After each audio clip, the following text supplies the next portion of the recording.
Assalamualaikum warahmatullahi wabarakatuh. Berikut saya akan memaparkan tugas besar 2 aspek hukum dalam pembangunan yang berisi tentang rangkuman materi modul 1 sampai modul 15. Perkenalkan, nama saya Bayu Prastowo, mahasiswa kelas karyawan Universitas Mercubuana, semester 7 genap tahun 2021 dengan dosen pembimbing Pak Wijoyo Kurniadi, STMM. Untuk daftar isi pembahasan kali ini saya membagi menjadi 4. Untuk yang pertama, RPS aspek hukum dalam pembangunan. Yang kedua, kontrak kerja konstruksi. Yang ketiga, klaim konstruksi. Dan yang keempat, penyelesaian sengketa konstruksi. Untuk yang pertama, RPS aspek hukum dalam pembangunan. Dari 15 modul yang ada, berikut adalah ringkasan dari 8 bab, antara lain sebagai berikut. Untuk yang bab pertama, instruksi kepada peserta lelang, yang berisi lingkup pekerjaan, sumber dana, peserta lelang, dan pengarahan. Yang kedua, lembar data pemilihan mengenai lingkup pekerjaan, sumber dana, jenis kontrak, dan bentuk-bentuk surat penawaran, fakta integritas, dan data isian kualifikasi. Yang ketiga, bentuk dokumen kontrak mengenai bentuk surat perjanjian dan bentuk surat perintah kerja. Untuk yang bab keempat, persyaratan umum kontrak. Untuk yang bab kelima, syarat-syarat khusus kontrak. Dan yang bab keenam, spesifikasi secara teknis dan gambar mengenai detail spesifikasi dan gambar untuk pelaksanaan. Dan bab 7, daftar kuantitas dan harga untuk harga satuan atau lamsam maupun gabungan. Dan yang bab keempat adalah dokumen-dokumen lain. Kemudian topik pembahasan yang lain adalah kontrak kerja konstruksi. Dalam suatu proyek kerja konstruksi yang baik, selalu ada kontrak kerja konstruksi. Seperti diatur juga dalam perundangan Indonesia, yaitu dalam Undang-Undang Jasa Konstruksi Nomor 2 Tahun 2017 paragraf 3, kontrak kerja konstruksi pasal 46 dan pasal 47. Untuk UU JK Nomor 2 Tahun 2017 di pasal 46, pengaturan hubungan kerja antara pengguna jasa dan penyedia jasa harus dituangkan dalam kontrak kerja konstruksi. Dan bentuk kontrak kerja konstruksi dapat mengikuti perkembangan kebutuhan dan dilaksanakan sesuai dengan ketentuan peraturan perundang-undangan.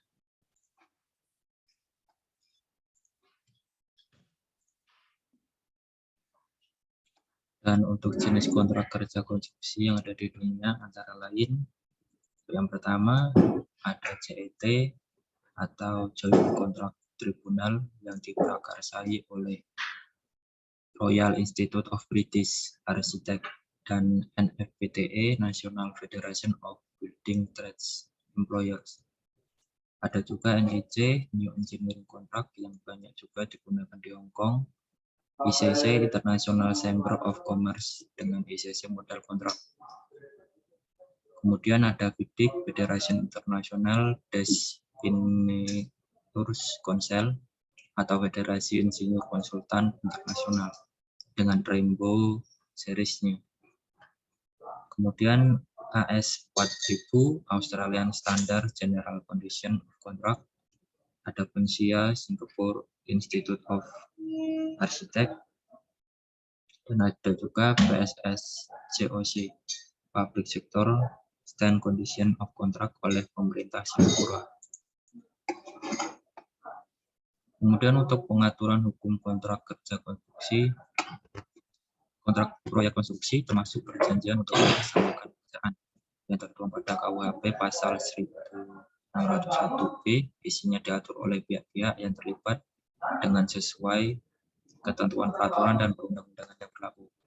Untuk kontrak proyek konstruksi tertulis dan mengandung risiko tinggi menyangkut keselamatan umum dan tertib bangunan. Kontrak dengan luar negeri formalnya sesuai kesepakatan.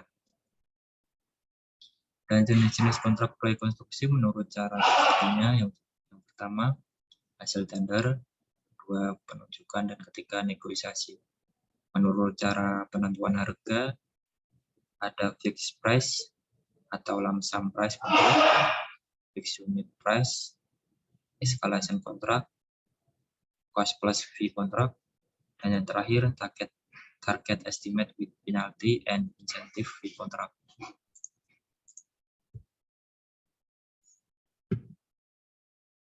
Berikutnya adalah pengertian sistem kontrak proyek konstruksi. Untuk yang pertama, kontrak proyek sistem lump sum adalah kontrak pengadaan barang atau jasa atas penyelesaian seluruh pekerjaan dalam batas waktu tertentu dengan jumlah harga yang pasti dan tetap. Dan semua resiko mungkin terjadi dalam proses penyelesaian pekerjaan sepenuhnya ditanggung oleh penyedia jasa atau barang. Untuk yang kedua adalah kontrak proyek sistem harga satuan.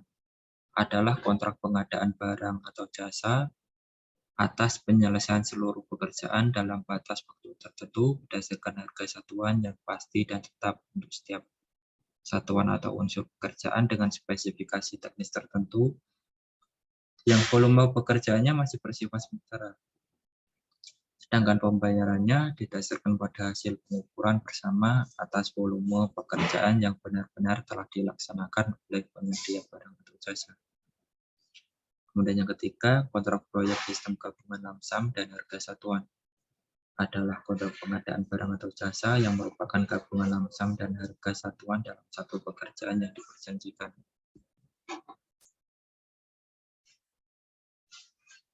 Berikut adalah jenis-jenis kontrak menurut Kepres 80 tahun 2003. Berdasarkan bentuk imbalan, ada lump sum, harga satuan, gabungan lump sum dan harga satuan, terima jadi atau turnkey, adapun presentase. Berdasarkan jangka waktu pelaksanaan, adapun tahun tunggal dan tahun jamak, dan berdasarkan jumlah pengguna barang dan jasa, kontrak pengadaan tunggal dan kontrak pengadaan bersama. Yang berikutnya adalah klaim konstruksi. Untuk klaim konstruksi sendiri, yaitu klaim yang timbul dari atau sehubungan dengan pelaksanaan suatu pekerjaan jasa konstruksi antara pengguna jasa dan penyedia jasa. Antara penyedia jasa utama dengan subpenyedia jasa atau pemasok bahan, atau antara pihak luar dan pengguna atau penyedia jasa yang biasanya mengenai permintaan tambahan waktu, biaya, atau kompensasi lain. Dalam konteks suatu kontrak konstruksi, kedua belah pihak dapat mengajukan klaim satu sama lain dan jenisnya terbagi dalam yang pertama kompensasi waktu atau EOT, extension of time atau perpanjangan waktu. Penyedia jasa dapat mengajukan tambahan waktu, pelaksanaan atau tambahan kompensasi dari pengguna jasa, atau beberapa konsesi seperti pengurangan dari persyaratan teknis atau spesifikasi bahan. Ada juga yang kedua, kompensasi biaya. Pengguna jasa dapat mengajukan klaim pembebasan dalam pengertian pengurangan nilai kontrak dan atau percepatan atau penundaan dari pelaksanaan penyedia jasa. Pihak lain baik secara terikat, kontrak atau lainnya boleh mengajukan klaim satu sama lain kepada pengguna jasa atau penyedia jasa termasuk para sub penyedia jasa konstruksi perencana atau konsultan hukum. Kemudian untuk penyebab klaim. Klaim oleh pengguna jasa biasanya terdiri sebagai berikut. Yang pertama adalah pekerjaan yang cacat, keterlambatan oleh penyedia jasa, pembelaan klaim, kemudian ada juga klaim jenis lain. Walaupun jarang terjadi, timbul karena pemutusan kontrak. Kemudian untuk klaim oleh penyedia jasa, klaim dalam proyek konstruksi oleh penyedia jasa terhadap pengguna jasa bisa disebabkan oleh banyak sebab dan bentuk yang bermacam-macam. Umumnya dapat ditemukan pada kondisi sebagai berikut. Yang pertama, adanya keterlambatan atau cacat informasi dari pengguna jasa. Biasanya dalam bentuk gambar-gambar atau spesifikasi teknis. Yang kedua, adanya keterlambatan atau cacat dari bahan-bahan atau peralatan yang diserahkan pengguna jasa. Kemudian yang ketiga, perubahan-perubahan permintaan atau gambar ataupun spesifikasi. Dan yang keempat, perubahan kondisi lapangan atau kondisi lapangan yang tidak diketahui, pengaruh reaksi dari pekerjaan yang bersamaan, atau larangan-larangan metode kerja tertentu, termasuk keterlambatan atau percepatan pelaksanaan pekerjaan penyedia jasa. Yang terakhir, kontrak yang memiliki arti mendua atau perbedaan penafsiran. Yang topik terakhir adalah penyelesaian sengketa konstruksi. Ketentuan UU JK nomor 2 tahun 2017 bab 11 tentang penyelesaian sengketa. Pasal 88, sengketa yang terjadi dalam kontrak kerja konstruksi diselesaikan dengan prinsip dasar musyawarah untuk mencapai kesepakatan. Dalam hal musyawarah, para pihak sebagaimana tidak dapat mencapai suatu kesepakatan, para pihak dapat menempuh tahapan upaya penyelesaian sengketa yang tercantum dalam kontrak kerja konstruksi. Untuk tahapan upaya penyelesaian sengketa meliputi yang pertama, mediasi, konsiliasi, dan yang terakhir arbitrase. Berikut adalah tabel perbandingan antara mediasi, konsiliasi, dewan sengketa, arbitrase, dan pengadilan, dan dilihat dari aspek berikut yang di sebelah kiri. Adapun aspek pemilihan majelis, waktu, biaya, dasar putusan, keahlian, pengambilan keputusan, solusi, kepastian hukum, kerahasiaan, eksekusi, dan hubungan antar pihak. Berikut adalah tugas besar 2 yang saya paparkan tentang aspek hukum dalam pembangunan. Sekian, wassalamualaikum warahmatullahi wabarakatuh.